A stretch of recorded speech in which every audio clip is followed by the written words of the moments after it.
What is up, everyone, and welcome back to another episode of Love of Your Mental. My name is Ariel, and I'm a licensed mental health counselor. Today, I wanted to do a different kind of video. As a therapist that sees people on a regular basis, I need a way for myself to relax, to just not think about things, right? Working with people on a daily basis, by the end of the week, I'm already tired. I am, burnt out in the sense of I don't want to think about a lot of things. I would rather do a lot of relaxing things that don't require me to do a lot of thinking. With that being said, I like to watch reality TV.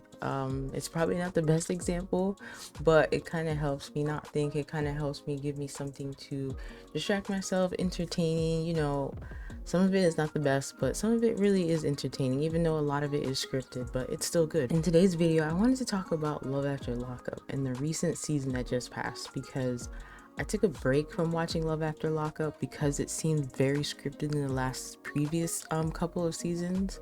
But me and my sister share the show and we talk about it a lot, and she got into the recent season. She's like, you need to go back and watch it. It's been very entertaining. And has it been entertaining? Like, this past season is a lot of why I watch Love After Lockup is just the stories of these people's lives and the things that they have been through. I am just a naturally curious person, and I like to ask people questions and just hear their stories, and that's the reason why reality TV is always interesting to me, because I get to see other people's perspective, other people's lives, their point of views. And this show, I guess I can kind of give a background if you haven't seen it, for the people that are watching this and don't know what it is.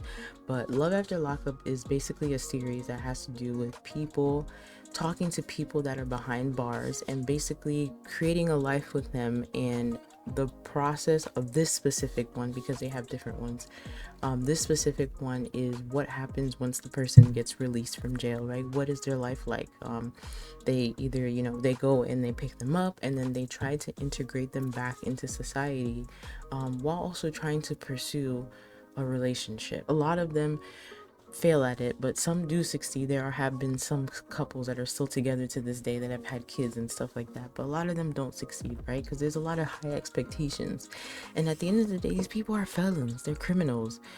If you've been locked down somewhere and you've been institutionalized, it's very hard to come back into society, especially depending on how long. There are people that in this show that have been in jail for 5 years, 7 years, 10 years, 13. Like, there's a lot that changes even within a year. So can you imagine being locked up for that long and now having to come back into society, and not only trying to be a regular human being in society, but also trying to sustain a relationship? And we all know, or at least other people have heard, that when people are locked up and they're in jail, all they're living off of is hope. And sometimes they get desperate, right? And sometimes people outside in the world also get desperate, or they just get curious and they want to talk to someone behind bars. Why? Because that person isn't going anywhere, at least for the time being. That person is, in a vulnerable space to the point that they want to hear somebody's voice. They want the company. And for them to have that and to hear from that person all the time, it builds something, right? And it's not until they leave the institution and they have to migrate back into, or integrate back into society, that it becomes a challenge. And now the person who they have been talking to in the outside world is forcing them to do all these things, and it's like, I'm just getting my freedom back, right? And they don't think about this. It becomes a challenge in their relationship and creates a lot of stuff. And now they have this season, and then they also have Love During Lockup, where they show you what's going on while the person is in jail. Like, they're not getting out anytime soon, but they're on the phone, they're talking, doing visitation and things like that. So what I'm gonna do is I'm just gonna give you guys a perspective of a therapist watching this show. I'm not diagnosing anybody. It's not my right. I don't see these people on a regular basis. I'm just going based off of what I see in the TV show, which is edited, it's clipped, it's within a certain time frame, so we don't know everything about these people. But I'm just going based off of the scenario and the information that they're giving us on TV, and basically just giving my feedback on if I was presented with this scenario, or what that looks like to me as a therapist. Because the situations that these people are in, or the stuff that they put themselves through, and the things that they do in order to achieve certain things is very interesting. And you just really want to understand why people do these things and just kind of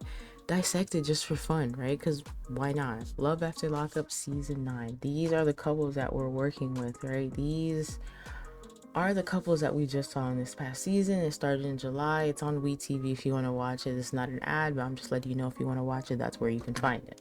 There has been so many episodes, so many seasons of Love After Lockup. So if you're interested in going back, man, it's been a wild ride starting from the beginning, from when I watch it. It's very, very interesting. It's just something to see, because it's like, I don't know about others, but I've heard of people being pen pals and all that other stuff, but when you really see it on TV and you see the people dealing with these things, you're kind of just like, somebody actually has been talking to someone behind bars, and they are really trying to integrate into the world and make a relationship happen.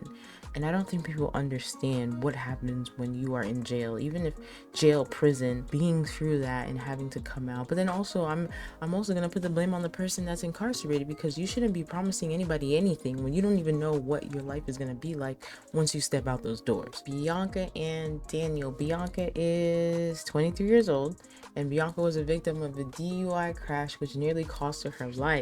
While she was recovering, she decided to reach out to someone who committed the same crime she was a victim to get more insight into why someone would drink and drive. But this pen pal quickly turned into a fiance. Now, this story is very interesting to me because everybody deals with PTSD in different ways, right? I can understand being curious and wanting to find out information from someone who committed the crime that you were affected by.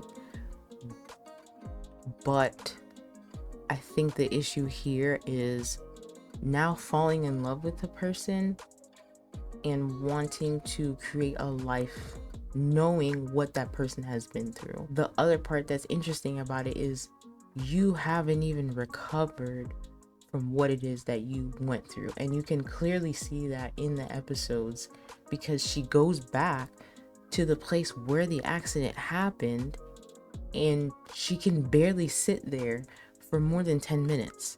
It starts to become triggering for her, and she's honestly using this story as an escapism to run away from whatever it is that she's dealing with in her hometown.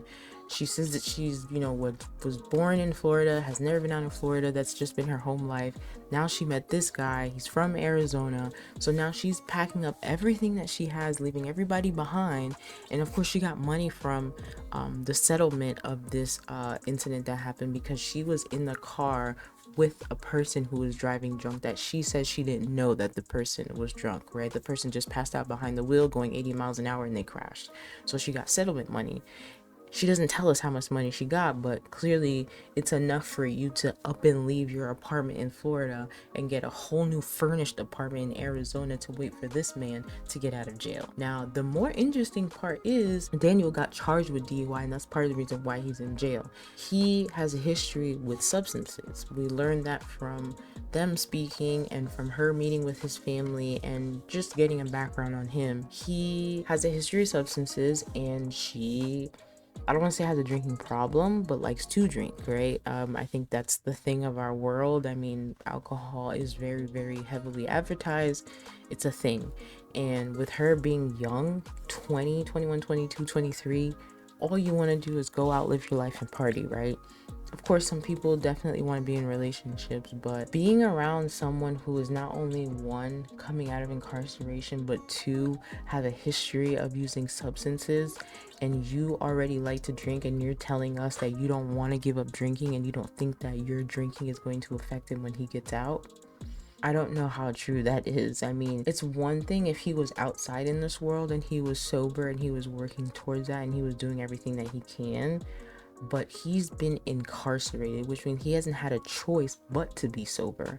I mean, there's ways of them making the alcohol when they're in jail, but him not being able to have that access and now getting out and having that access, and him being possibly triggered by you drinking and you not caring, is just baffling to me. And it also depends on how much work they have done towards their sobriety. He didn't really have a choice but to be sober because he's incarcerated. You know, like I said, it would have been a different thing if he was outside and was working towards sobriety and has been putting in the work, because then you can say that he has a sponsor, you know, he has the resources. But this man has been behind bars. He doesn't know how he's going to react once he steps into the outside world, and you're going to be living with him, and it's just going to be the two of y'all in the house, and you're expecting that he's going to be able to control himself, even though you guys have already gotten into arguments on the phone easily. I can't imagine what it's gonna be like when they're in person. And she's talking about, I don't understand why I can't just have a glass of wine with my dinner or anything like that. I don't understand how it can trigger him. Well, I don't think that maybe you should be with this person if you don't understand how his history of substance use is, and you possibly having a drink or something in front of him every single day is going to affect him.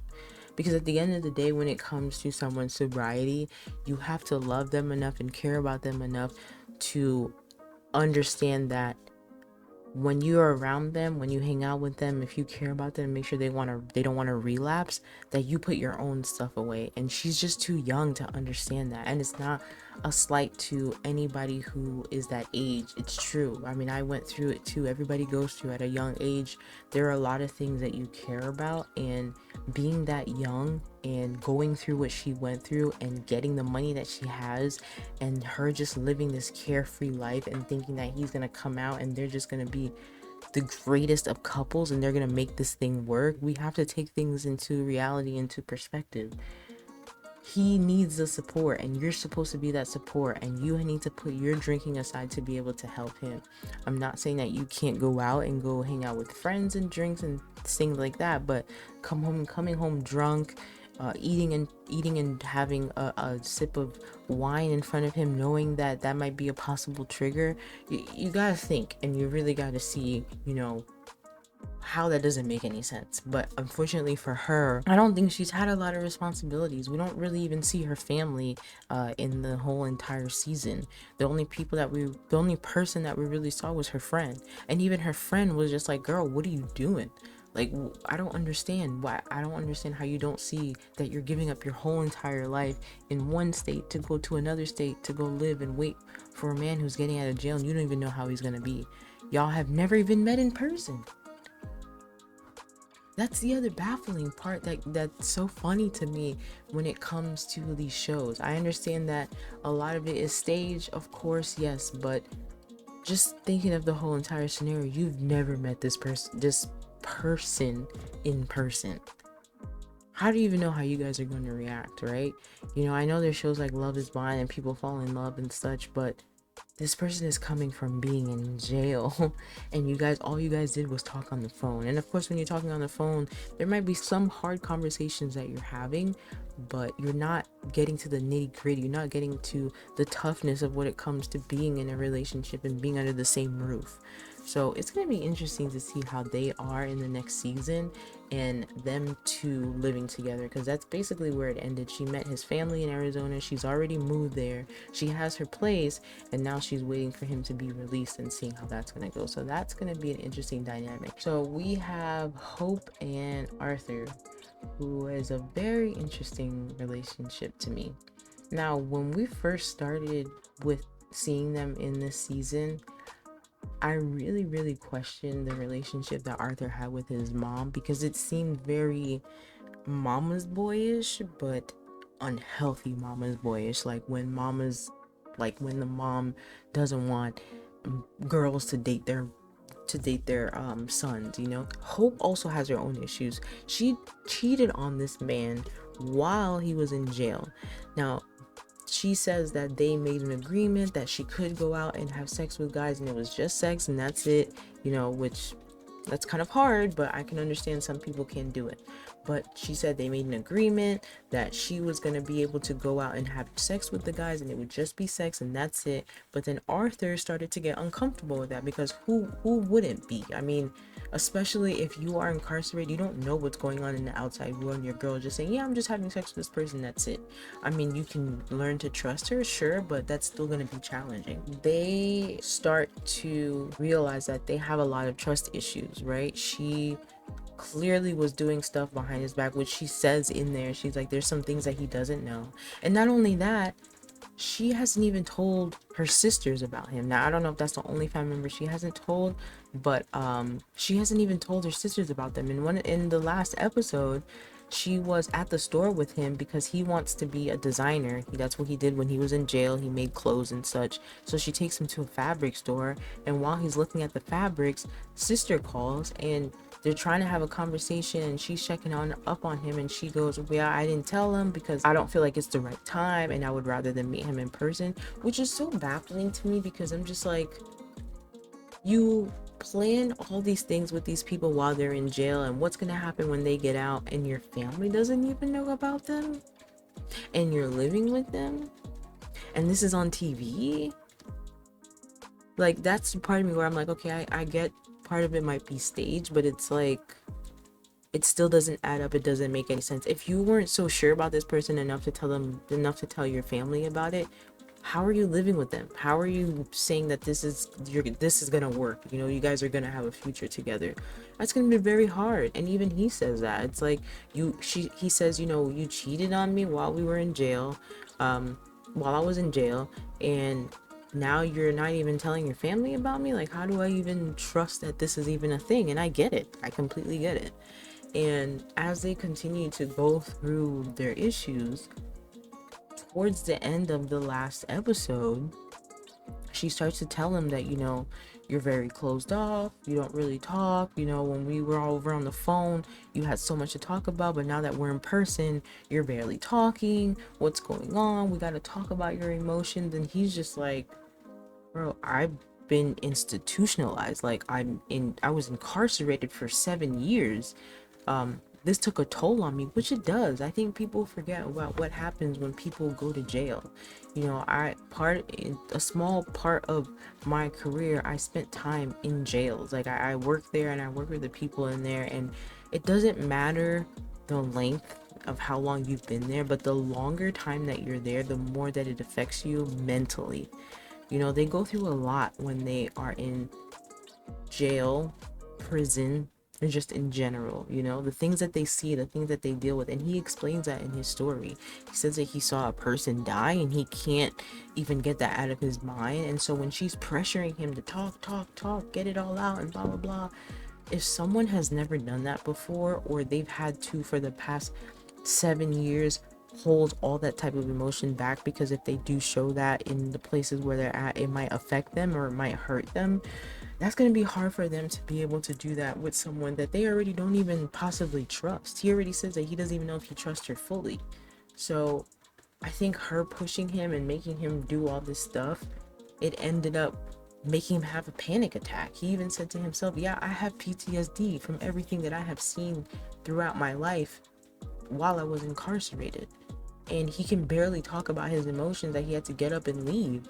And when he finally gets outside, he starts to become teary-eyed. He becomes emotional. She tries to hug him and he doesn't even want her to hug him. Like, and you can tell that he's really affected by it. And this is why I want our people, and I'm speaking about the people that look like me and all people of color, to get the help, please, because this stuff can truly affect you. I understand this is not something that you're used to, it's not part of the culture, but this is why therapy and getting mental help for your mental health is so important, because you don't know how these things are going to affect you. Like she was saying to him, like, you bottle things up, it's gonna come out in the worst way. It's gonna come out to people that didn't even deserve it because you didn't know how to handle it. And you can tell at the end of the episode that he's going through something. He's dealing with a lot emotionally, physically, mentally. She doesn't really know how to cope. She's trying to tell him to calm down and do the best that he can, but he's truly affected by it. And so it really gives you a lesson on how being institutionalized, being incarcerated, being somewhere for a long period of time can affect you. And this is the part of me that struggled with working with the legal system, is that they set these people up for failure. They don't really give them any resources when they leave. They just let them go out into the real world like, hey, here you go. And then there's always that possibility of them coming back, and then it's just a continued cycle. You know, if I don't know how to function out into the world, I'm going to revert back into the institution, because Why not? I get fed there. I don't have to worry about bills. I get phone calls. Yes, it sucks. I don't really have much of my freedom, but I have a place to sleep. I don't have to worry about all of the pressures and the worries that come with being a human and being an adult out in this world. So it's always going to be a continued cycle for them. And I just hate that they are not set up with the resources to help him. He needs therapy. He needs maybe even medication. He just needs to go talk to someone and really talk about what's going on and get the tools to be able to help him so he can succeed in life, because I can truly see that he wants to do better. It's just he's literally a product of his environment, unfortunately, and it sucks that this is happening to him, but I'm hoping, moving forward, that he will be able to get a grasp on what is going on and be able to, get the help that he needs at the end of the day. Julian and Christine. Now this is an interesting one because she doesn't even look like this in this picture anymore, unfortunately. Due to history of substance uses and such, she just doesn't look like this anymore. And she is incarcerated because she decided to rob a couple banks. No mask, nothing, just she decided to just look up how do you rob a bank because she needed money, and it said you just write whatever down, you give it to the bank teller can't say anything, they give you the money and you leave. It worked for her the first time, so she just kept doing it and she ended up in jail. Julian is a writer, needed research for a book. Same old story like everybody else. I needed research, so I decided to contact somebody who was in jail. I believe where they live now is not where the kid is, so Christine is more so upset with the fact that she can't see her kid, and she wants to work towards being able to get to that point and getting a lawyer and such. And now Julian decides to take her to go live in his townhouse. He also has kids, but I think they're a little bit younger, and they live with the mom and they share custody or something. So the funny part to me in this story is when they finally go to his house, and he tells Christine that he has a daughter, or he has kids, but when the kids come over, that she is not able to see them. Basically, she has to hide from the kids even though she lives in the house. Now they live in a multi-level townhouse, so I'm sure this is achievable, but why are you getting into these relationships with felons, with people who are incarcerated, when you don't want to tell your family, your kids about it?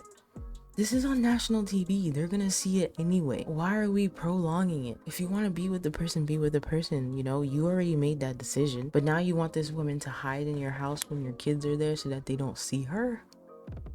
And then not only that, apparently he was supposed to be helping her get a lawyer and get all the stuff to get her stuff right with the courts and all that other stuff, but then money and all this other stuff, now she's getting upset with him.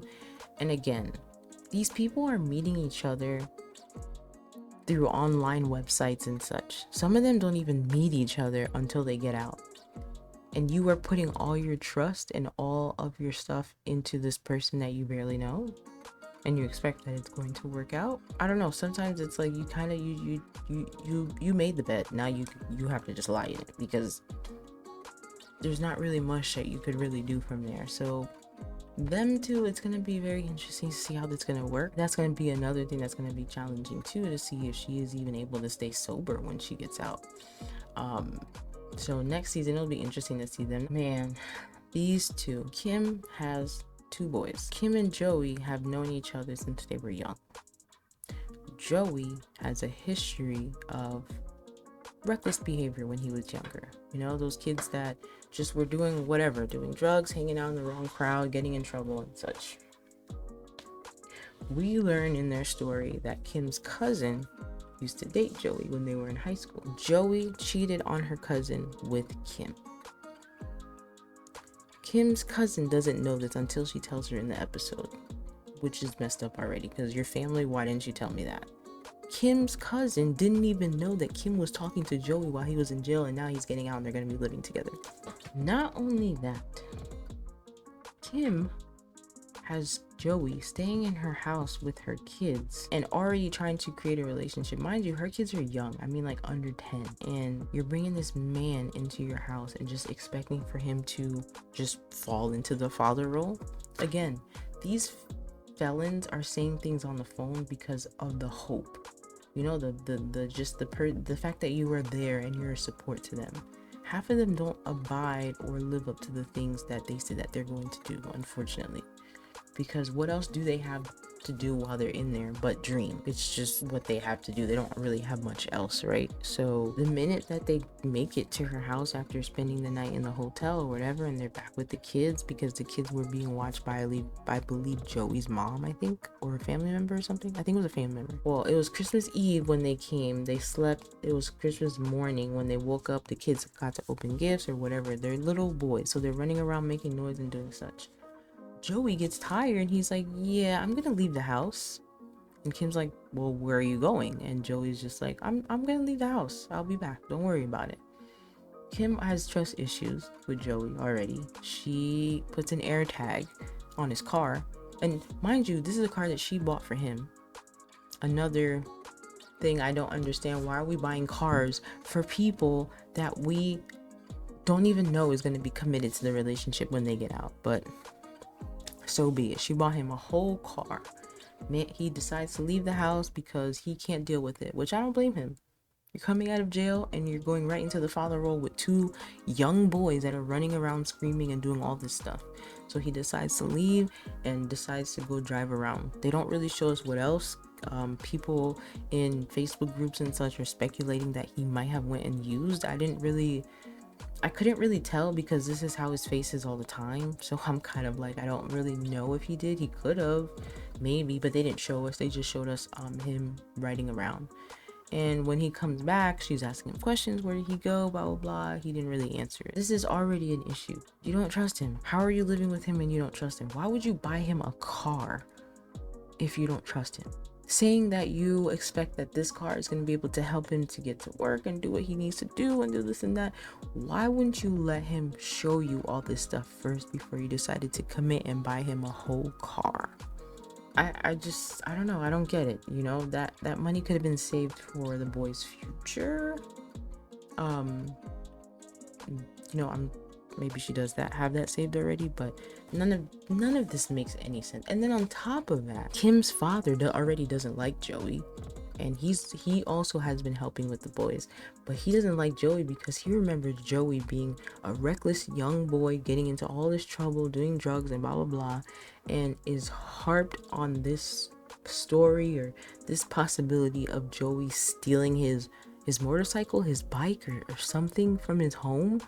And Joey's saying it's not him, it never happened, but Dad is very sure that it was him. Nobody else could have done it, whatever. So that's already an issue. Then when Joey comes back, he proposes to Kim in the living room in front of the family. I don't know what that is even supposed to prove. Is that it?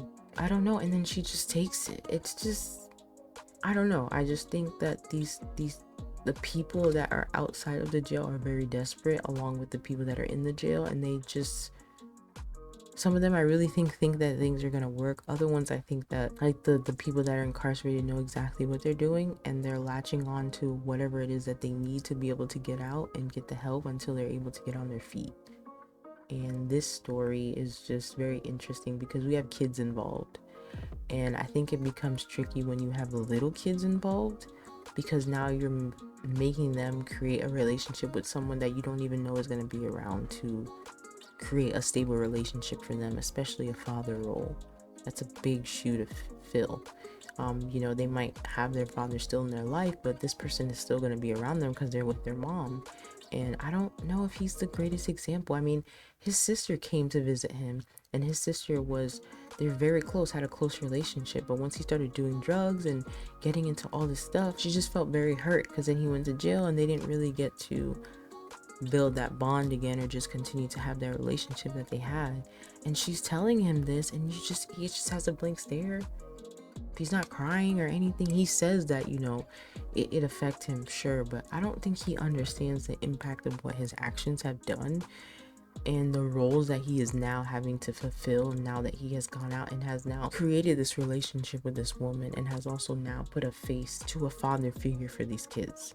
I mean, this is going to be very interesting to see, and I just hope that this doesn't affect the kids later on down the road. Letitia and Keith. Now, Letitia was in the previous episode, the previous season, which I kind of watched but not really, so I didn't really get to hear much of her story. But Keith is still in jail. Here is another one where I'm like, I really wish the kids weren't involved, and I really wish that we would stop running off of hope. Letitia seems like a very smart person, but she seems as if she leads a lot with her emotions. Why would you trust someone who is not certified or has not been in their job for an extensive time period or have any type of experience, except for the fact that they went to jail and have possibly helped other people, to help your felon husband get out of jail?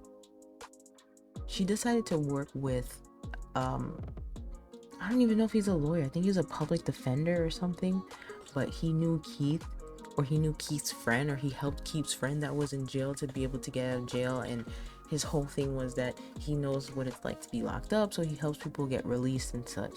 And so he told Letitia that I think he told Keith that a certain law had passed recently and it was going to help him get out sooner and he wasn't have to finish the rest of his sentencing.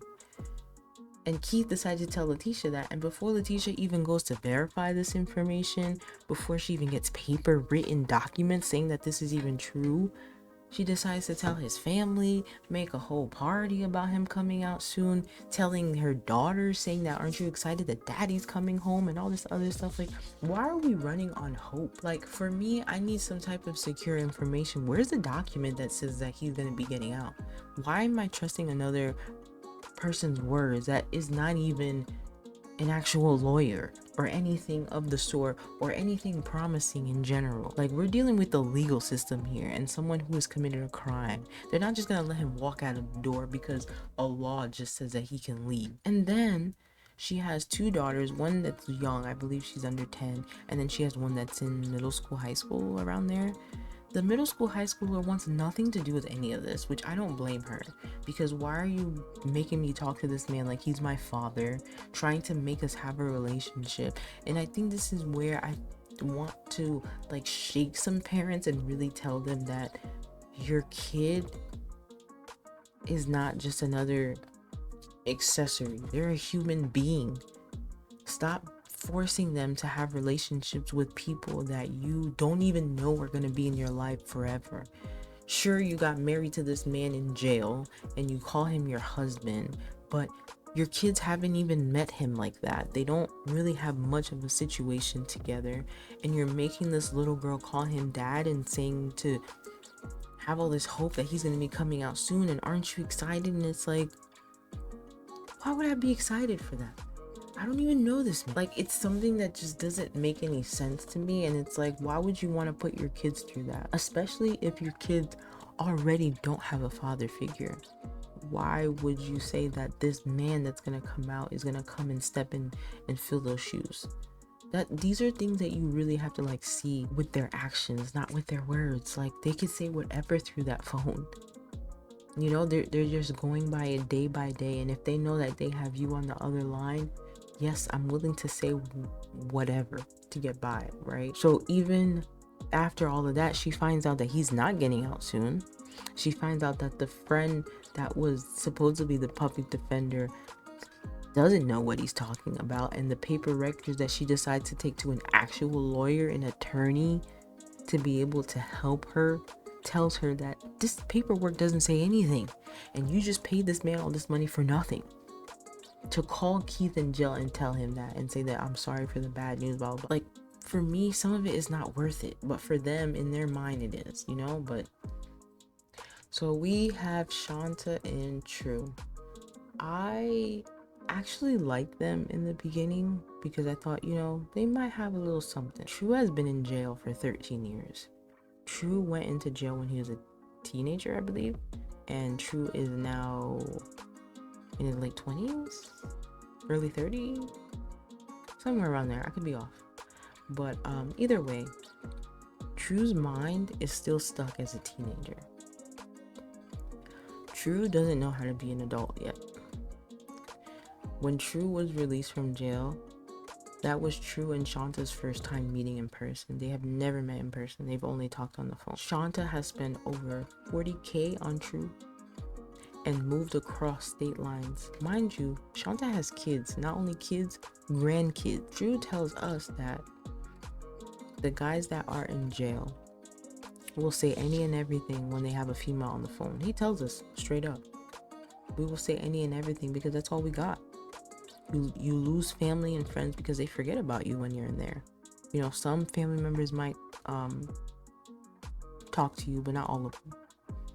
And we really start to see him like a little kid in a candy store when he gets out, which I don't blame him, that's his freedom.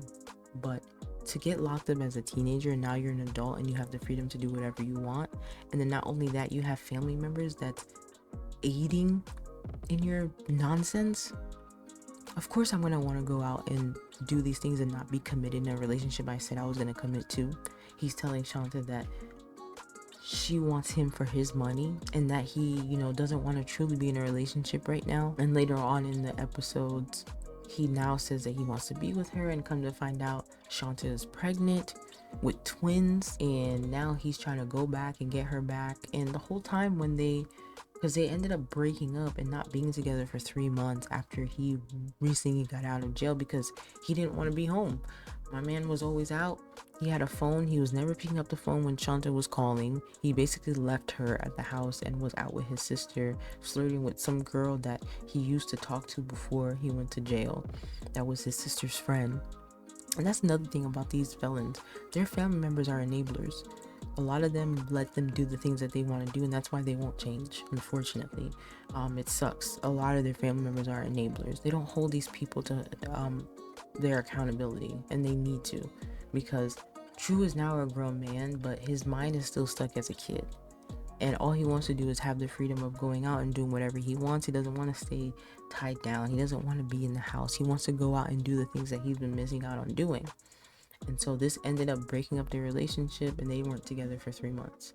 And during that time, that's when she finds out that she was pregnant, calls him, says that she's 14 weeks, and now he wants to go back and make things right. During those 3 months, he was staying at some girl's house that he says that they weren't in a relationship with, but we know them living in the same home. I'm sure things went down.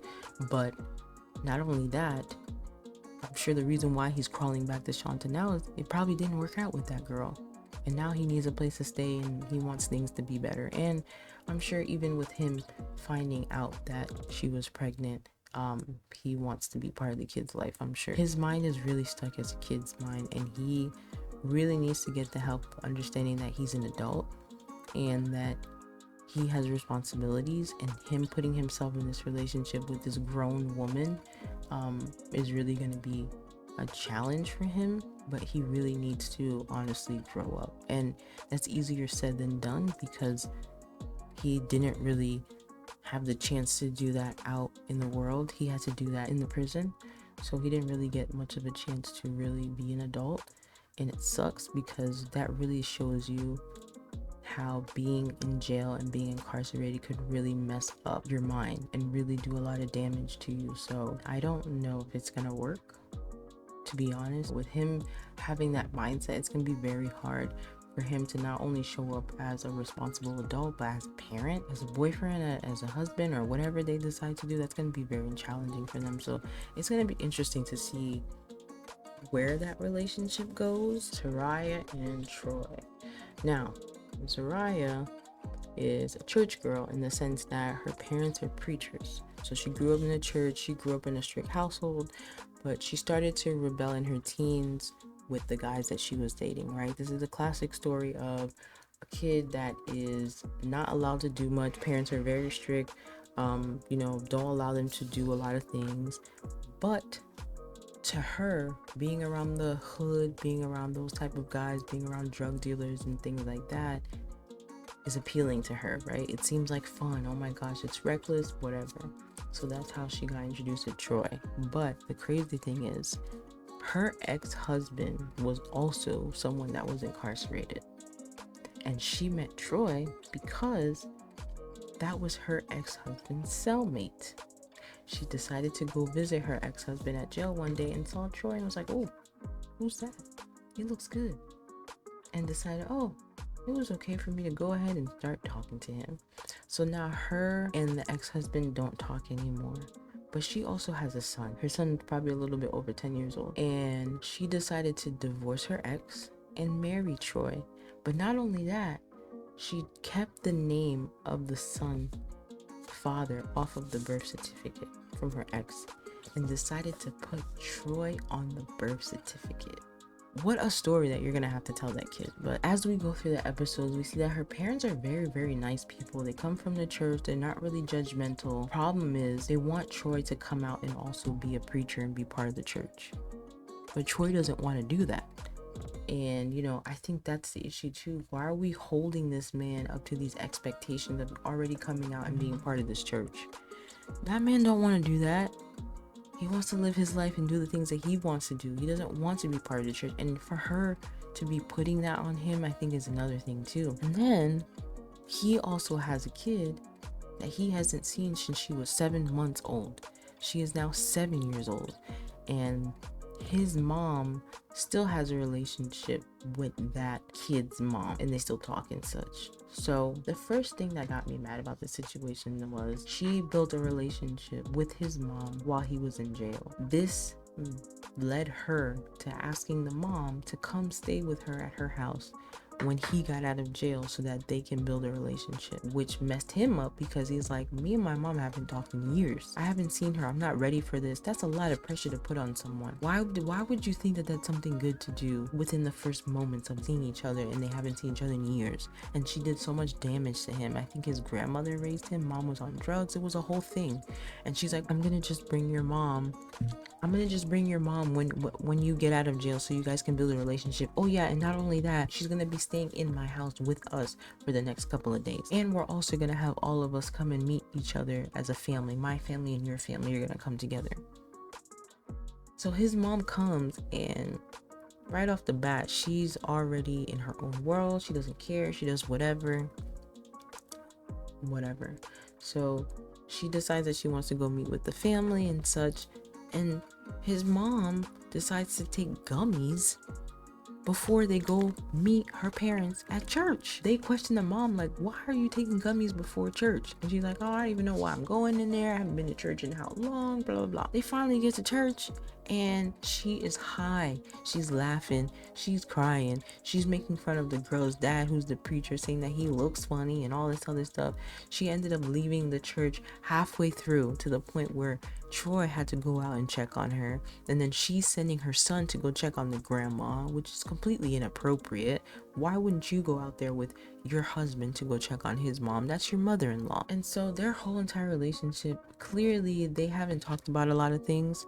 She's clearly, I don't want to say offended, but she's clearly has a issue with him having some type of relationship with the mother of his kid, which I don't understand why people get into relationships with people who have kids and don't think that they're possibly going to have a relationship with the kid's parent if that parent is still around. Sure, you guys have to have some type of boundaries when it comes to what type of conversations you're having, but that person's still going to be involved, and you have to learn to trust your husband. He's telling you that there's nothing going on between the two of them, but you keep insisting it to the point that you're cursing him out when he's deciding to go visit his daughter, which he hasn't seen since she was 7 months, and now she's 7 years old.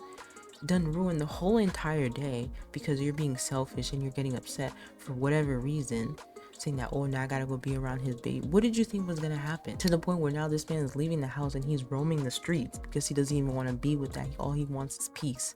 His mom is not helping because she's taking gummies and she's just responding and saying whatever. The whole entire thing is a mess. And this is why I say, like, these people don't talk about these hard conversations. They don't talk about these things. They don't understand how life is going to be when these people get out of being incarcerated, right? The incarceration affects these people. They are not the same from when they're on the phone talking to you to when they come out and they have their freedom. That's two different people, and I really wish they would understand that and how that affects everyone, right? So I'm hoping that their relationship somehow sorts themselves out. I really hope she can stop being selfish and understand that not everything revolves around her. She has a husband that's going through a lot and also needs to see his kid, but not only that, has a history with his own mom that has a lot of mental health issues, or substance use issues, I should say, and then also dealing with the baby moms and the kid. It's a lot, and y'all need to talk about that. You need to stop being complicated and talk to your man. You need to stop cursing him out of his name and have a conversation with him. And you need to talk with her and be honest with her and show her that you are not talking to your baby moms. I mean, that's going to be hard, but in order for this relationship to work, that is something that they need to work on. Communication is poor. And I don't know how they're going to make it, or just in general with people, if y'all are not working on communication. So I hope that they can figure this whole thing out, and I hope that his mom goes back to Buffalo and stays up there and lets them figure out their relationship, because her being part of it didn't help at all. It just made the situation 10 times worse. So hopefully they can grow into their own and they can build something. When these people get out of jail, it's hard for them to get back into the real life and get back into the real world. That's a lot to deal with. You can't expect that this person is just going to be 100% when they get out. You know, being incarcerated, especially for a long time, whether it's like I said before, whether it's 3 years, 5 years, 7 years, 13, it does a lot to you. It does a lot to your brain. And a lot of these people get scared and they usually will revert back and end up right back in jail again. And it sucks, but it's the truth of the situation. It tends to happen.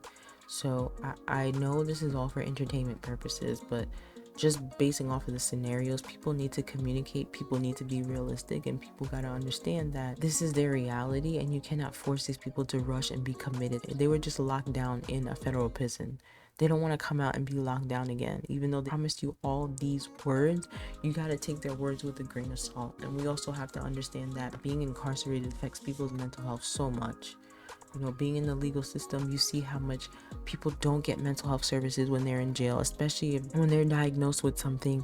They don't give them, a lot of them don't get medication, they don't get therapy, don't get anything. So they're just in there dealing with their mental health issues. And now when they come out and then they see how the world has changed, they see all these different changes, it affects them a lot, and then also scares people. So I just thought this would be an interesting video, you know, just seeing a therapist's point of view when it comes to this specific reality show.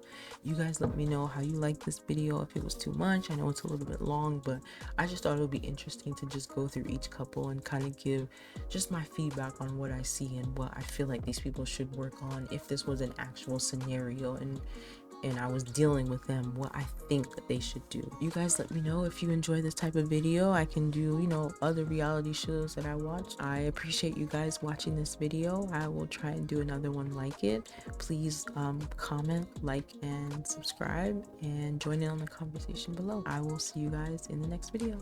Bye.